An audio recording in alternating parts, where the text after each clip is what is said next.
صوم کی عبادت کی خصوصیت کیا ہے؟ یا ایھا الذین آمنوا کتب علیکم الصیام کما کتب علی الذین من قبلکم لعلکم تتقون، اے ایمان والو تم پر بھی روزہ فرض کیا گیا ہے جیسے کہ تم سے پہلے لوگوں پر کیا گیا تھا تاکہ تمہارے اندر تقویٰ پیدا ہو جائے۔ تقویٰ کسے کہتے ہیں؟ لفظی معنی ہے بچنا، گناہ سے بچنا، حرام کام سے بچنا، حرام چیز کھانے سے بچنا، حرام خوری سے بچنا، حرام کاری سے بچنا، یہ بچنا۔ وقا یقی کے معنی ہے بچانا، وقنا عذاب النار، ہم دعا مانگتے ہیں اے اللہ ہمیں آگ کے عذاب سے بچا لے۔ تو وقا یقی بچانا، اتقا یتقی بچنا، خود بچنا، تاکہ تم بچ سکو، تمہارے اندر تقویٰ پیدا ہو جائے، تم اللہ کی نافرمانی سے بچو، گناہوں کے ارتکاب سے بچو، حرام خوری سے بچو، اس لیے تمہارے اوپر روزہ فرض کیا گیا۔ اب اس کی حکمت کو سمجھیے۔ دیکھیے ایک ہے ہماری خودی، ہماری انا۔ جب میں کہتا ہوں میں، تو میں سے مراد کیا ہے؟ یہ ہاتھ میرا ہے، یہ پاؤں میرے ہیں، یہ آنکھیں میری ہیں، یہ سر میرا ہے، یہ جسم، میں کون ہوں؟ میں کی حقیقت ذرا مختلف ہے، انا، خودی، سیلف۔ ایک ہے ہمارا حیوانی وجود، اس حیوانی وجود میں وہی سارے تقاضے موجود ہیں جو حیوانات کے اندر ہیں۔ ہر حیوان کھانا جو ہے اسے چاہیے، اور انسان کو بھی چاہیے۔ ہر حیوان میں نسل کشی کے لیے شہوت کا مادہ ہے، ہمارے اندر بھی ہے۔ ہر حیوان کو کوئی نہ کوئی گھونسلہ ہو، کوئی بھٹ ہو، کوئی جگہ چاہیے رہنے کے لیے، آرام کرنے کے لیے، ہمیں بھی چاہیے۔ تو حیوانی تقاضے جو ہمارے وجود کے اندر موجود ہیں، ان کے لیے کہا ہے، فرائڈ نے لفظ استعمال کیا ایڈیا لبیڈو۔ یہ ایڈیا لبیڈو بہت منہ زور ہے۔ بھوک لگتی ہے تو انسان کہتا ہے کچھ بھی ملے کھانے کو، حلال ملے حرام ملے کھاؤ۔ شہوت کا جذبہ جب جاگ اٹھتا ہے، برانگیختہ ہو جاتا ہے، تو پھر وہ تو چاہتا ہے تسکین ہونی چاہیے میری شہوت کی، جائز ناجائز، حلال حرام، صحیح غلط سب چھوڑو اس کو۔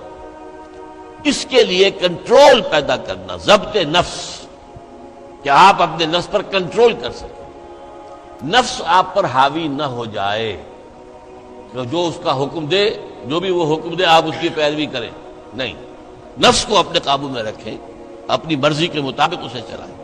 اس کی مثال ایسے ہی ہے کہ جیسے ایک گھوڑا ہے اور ایک سوار ہے اس پر۔ اب اگر گھوڑا منہ زور ہے، طاقتور ہے، اور سوار بیچارہ کمزور ہے تو کیا ہوگا؟ گھوڑا کہیں پٹک دے گا اس کو، کہیں کسی کھائی میں پھینکے گا یا کچھ اور کرے گا۔ لیکن اگر سوار بھی طاقتور ہے اور اس نے گھوڑے کو دبایا ہوا اپنے دونوں رانوں کے درمیان، گھوڑا محسوس کر رہا ہے کہ میرے اوپر جو بیٹھا ہے وہ جاندار ہے، تو پھر ظاہر بات ہے کہ اب یہ گھوڑا سوار کی مرضی کے مطابق چلے گا، ذرا سا اشارہ ہوگا ادھر مڑ جائے گا۔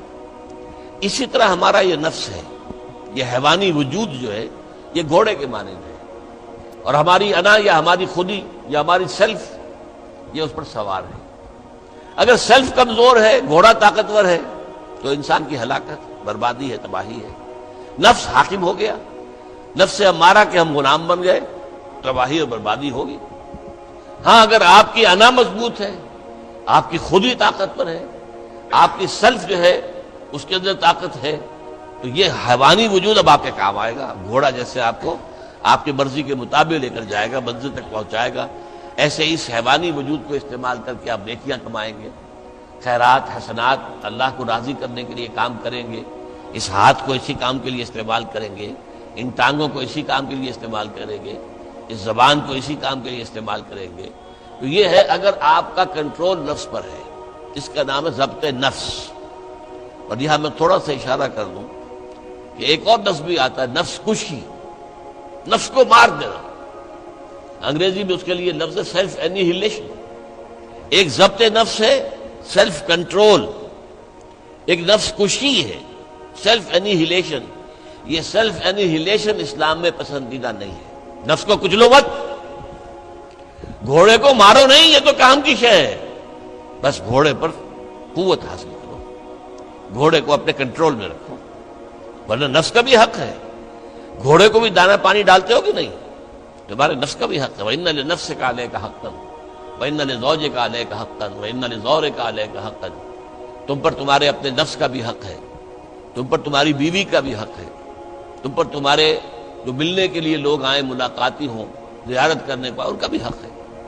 اس نفس کا بھی حق ہے، اس نفس کا بھی حق اسے ادا کرو، لیکن حلال، حرام نہیں۔ یہ حرام اور حلال کے فرق کے لیے ضبط کی ضرورت ہے، کنٹرول کر سکتے۔ اس کنٹرول کے لیے روزے کی ایک مشقت کہہ لیں یا مشق کہہ لیں، یہ مشق ہے کہ آپ نے سال میں یہ 30 دن یا 29 دن میں شدید بھوک کے باوجود حلال چیز بھی نہیں کھائی، کھانا موجود ہے، شدید پیاس ہے۔ فرض کیجئے کہ آپ عین دوپہر میں دفتر سے یا کہیں کالج سے آپ آئے ہیں اور گھر پہنچے ہیں تو شدید پیاس کی وجہ سے، جب وہ موسم آ جائے گا جون کا اور مئی کے روزے جو ہیں تب معلوم ہوگا کہ روزہ کہتے کسے ہیں۔ ابھی تو ہم کچھ دنوں سے عادی ہو گئے، سردی میں روزے تھے، روزہ کچھ کہتا ہی نہیں تھا۔ اب بھی ذرا ہے، کچھ تھوڑا سا رنگ دکھا رہا ہے، لیکن اکتوبر کا مہینہ ہے، اس میں وہ گرمی تو نہیں ہے نا۔ لیکن ہو سکتا ہے کہ اس وقت اگر روزہ ہو تو گلے کے اندر کانٹے پڑے ہوئے ہوں گے پیاس کی وجہ سے، اور گھر میں پہنچے تو معلوم ہے پانی موجود ہے، فریج موجود ہے، ٹھنڈا پانی موجود ہے، برفاب اور بھی ڈرنکس موجود ہیں، روح افزا کی بوتل رکھی ہوئی ہے، نہیں پینی۔ کیوں؟ اللہ کی اجازت نہیں۔ یہ مشق آپ 30 دن کریں گے تو اس سے توقع ہے کہ آپ کے اندر یہ صلاحیت پیدا ہو جائے کہ بقیہ 11 مہینے حرام تو نہ کھائیں، ایک مہینے حلال بھی نہیں کھایا اللہ کے حکم کی وجہ سے، تو حرام اللہ نے کیا ہے نا، اللہ کا حکم ہے۔ 11 مہینے یہ تقویٰ پیدا ہو جانا چاہیے، یہ طاقت تمہارے اندر پیدا ہونی چاہیے، یہ صلاحیت پیدا ہونی چاہیے کہ حرام میں منہ مت مارو، حرام سے اجتناب کرو۔ یہی وجہ دیکھیے، ذرا کڑوی بات آپ کو سنا رہا ہوں۔ فرض کیجئے ہیں روزے کی حالت میں آپ حرام کام کر رہے ہیں، کھانا تو نہیں کھا رہے، جھوٹ بول رہے ہیں تو حرام کام ہے، سودی کاروبار کر رہے ہیں، حرام کام، رشوت لے رہے ہیں یا دے رہے ہیں، حرام کام۔ عین روزے میں اگر یہ کام ہو رہا ہے تو پھر یہ روزہ بے معنی ہے۔ صرف کھانا پینا چھوڑ دیا تم نے، روزہ تو نہیں رکھا، یہ روزہ تو نہیں۔ حضور کی 2 حدیثیں آپ کو سنا رہا ہوں۔ من لم یدع قول الزور والعمل به، جس شخص نے جھوٹ بولنا اور جھوٹ پر عمل کرنا نہیں چھوڑا، فلیس للہ حاجۃ ان یدع طعامہ وشرابہ، تو اللہ کو کوئی ضرورت نہیں ہے کہ وہ کھانا پینا چھوڑ دے۔ جھوٹ بولنا نہیں چھوڑا عین حالت صوم میں، تو یہ صوم نہیں ہے، فاقہ ہے۔ تم نے کھانا پینا چھوڑ دیا، بس روزہ نہیں۔ نہ اس میں روزے کی حکمت پوری ہوگی، نہ روزے کی غرض و غایت پوری ہوگی، نہ روزے کی برکات، روزے کے انوار اس سے پیدا ہوں گے، بلکہ بس یہ ہے کہ آپ نے دن بھر میں فاقہ رکھا ہے، اللہ اللہ خیر صلی اللہ۔ اس طرح ایک اور حدیث میں آتا ہے، کم من صائم لیس من صیامہ الا الجوع، کتنے ہی روزہ رکھنے والے ایسے ہیں جنہیں اپنے روزے سے سوائے بھوک کے اور کچھ حاصل نہیں، بھوکا رہا بس، منہ بند کیے رکھا، باقی روزہ نہیں تھا وہ۔ جب عین روزے کی حالت میں جھوٹ بول رہا ہے یا جھوٹے عمل کے اوپر، جھوٹے کاروبار پر عمل کر رہا ہے، تو یہ روزہ نہیں ہے۔ تو روزے میں کھانا اور پینا صرف یہ ترک کرنا نہیں ہے، بلکہ یہاں تک بھی آیا ہے کہ فرض کیجئے کہ کوئی شخص آپ سے جھگڑ رہا ہے، گالن کو روز پہ اتر آیا ہے، تم یہ کہو کہ بھائی میں اس وقت کچھ نہیں کہہ سکتا، میں روزے سے ہوں، میں اس وقت تمہاری بات پر جواب نہیں دے سکتا، میں روزے سے ہوں۔ یہ بھی گویا کہ روزے کے تقاضوں میں سے ہے، جھگڑا نہ کیا جائے، فساد نہ کیا جائے، لوگوں سے لڑا نہ جائے، گالم گلوچ نہ کی جائے، یہ بھی روزے کے تقاضوں میں سے ہے۔ تو روزہ رکھا جائے پورے آداب کے ساتھ تو اس سے تقویٰ پیدا ہوتا ہے، اس میں کوئی شک نہیں۔ تو یہ ہے گویا کہ اولین سطح پر روزے کی حکمت، یا ایھا الذین آمنوا کتب علیکم الصیام کما کتب علی الذین من قبلکم لعلکم تتقون۔ اب آئیے اگلی منزل، کچھ عرصے کے بعد پھر رمضان کے روزے فرض کر دیے گئے۔ شہر رمضان الذی انزل فیہ القرآن ھدی للناس وبینات من الھدی والفرقان فمن شہد منکم الشہر فلیصم۔ رمضان کا مبارک مہینہ وہ ہے جس میں قرآن نازل ہوا، اور قرآن کیا ہے؟ لوگوں کے لیے ہدایت، اور ہدایت اور حق و باطل میں امتیاز کی بینات، روشن چیزیں، واضح چیزیں، کھلی چیزیں، بین چیزیں۔